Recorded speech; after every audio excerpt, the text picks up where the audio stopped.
Yeah, and Gavin, if you could tell us a bit more about how the anti-malware detection technology works and how it's applied to sharp devices.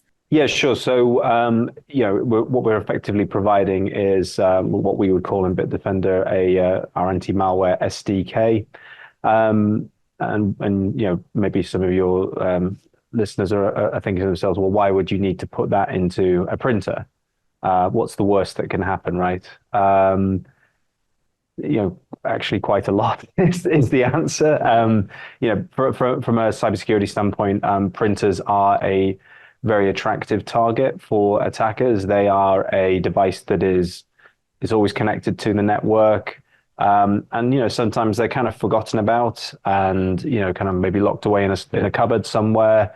They're kind of out of sight. And unlike most traditional devices on your network, printers are really an IoT device. What's the significance of that? Well, they can't take an endpoint solution, or what we would call in the cybersecurity world an endpoint solution, which is Bitdefender, antivirus, installed on, say, your Windows laptop, for example, or your mobile.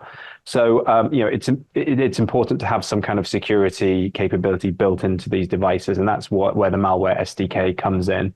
So, what we are looking for, within the integration, so when a file or a job is submitted to the printer, either physically by plugging it in or via whatever network connected mechanisms are in place.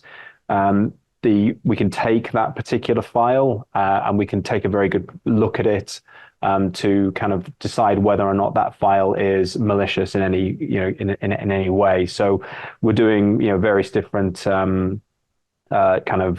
processing around that. So we're looking at kind of various different heuristics. We're looking at behavioral analysis. Does this kind of smell like malware? We're looking at maybe the signature, looking at the hash of that particular file, comparing it to known samples that Bitdefender's seen in the past. And we're also looking at, kind of like a more generic fuzzing of that signature, which is kind of like, is this signature of this file similar to stuff that we've seen before? And that allows us to make, a determination basically as to whether or not this file is malicious, and it prevents compromise of the device.